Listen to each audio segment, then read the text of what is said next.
Hi there, my name's Martyn. I'm 30 years old. Met my wife just over 3 years ago, and we've been married about a year and a half. We were engaged for about 6 to 7 months before we got married. Meeting people through sort of, my job, my place of work, which was in a gym as I am a personal trainer, was one avenue, although I maintained a professional relationship with my clients. I also felt that online dating was potentially a good idea, as you could sift through and select people you want to meet. And the website was actually Zeus, although it's an application through Facebook. She actually contacted me first. She discovered my profile and then decided I was interested enough to contact. And we talked online for about a couple of months before we decided to actually meet. The best thing to do with internet dating, I think, is to be honest, be yourself, be real. Don't try and put across your profile something you're not. Be very clear as to what you want, what sort of things what traits of a person do it for you, turn you on, turn you off. Don't be needy with things either. Let things happen when you meet people. If something flows, it flows. If it doesn't, then it's as a website like Plenty of Fish and such.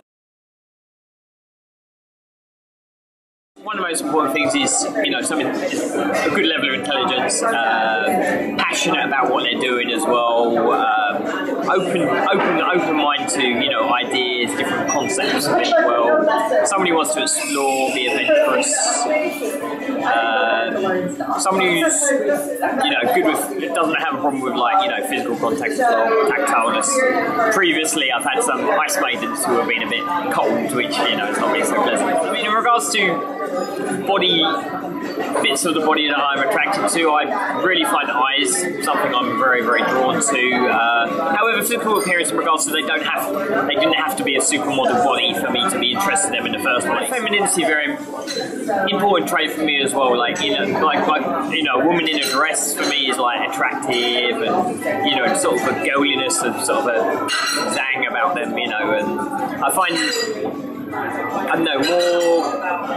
maybe I'm going to sound like an arsehole now, but maybe more non-English girls, quite often European girls have a bit more femininity to them. I don't know if it's a cultural thing or not, but I've always been more attracted to it. It's not so much of a big factor. A few years either side of my own age was really the only criteria. If there's a large lack of self-esteem, if there's a lack of eye contact, a certain arrogance and haughtiness, someone's very princess-like and a bit, you need to validate everything.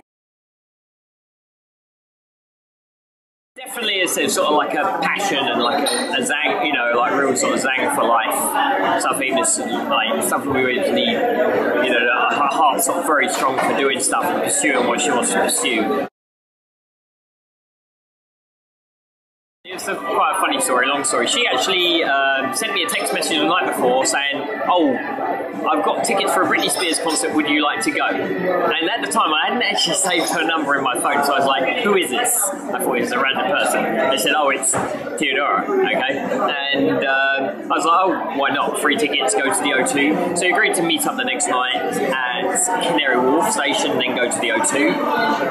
And the thing is, though, we both were silly enough to actually look up the destination. So we went around on the DLR, trying to find the O2 Dome, and went around it a few times rather than actually realising we need to go on the Jubilee line. So after a while of this, we figured out we were doing it wrong, and her feet were hurting. She was wearing high heels. She wanted to change her shoes, so we quickly went back to her house for her to change her shoes. We ended up going to the West End instead, into Soho. We went to ended up in Strada, had a meal there, which was really nice. Apart from the fact that the fire alarm kept going for 5 minutes, that was kind of quirky and interesting. And then we went to a bar called Gibrano's, which was quite nice and had a nice blend of music and wasn't too packed and full of people we didn't really like, and stayed there most of the night, danced and everything. And we went back to her place, but we didn't sleep together.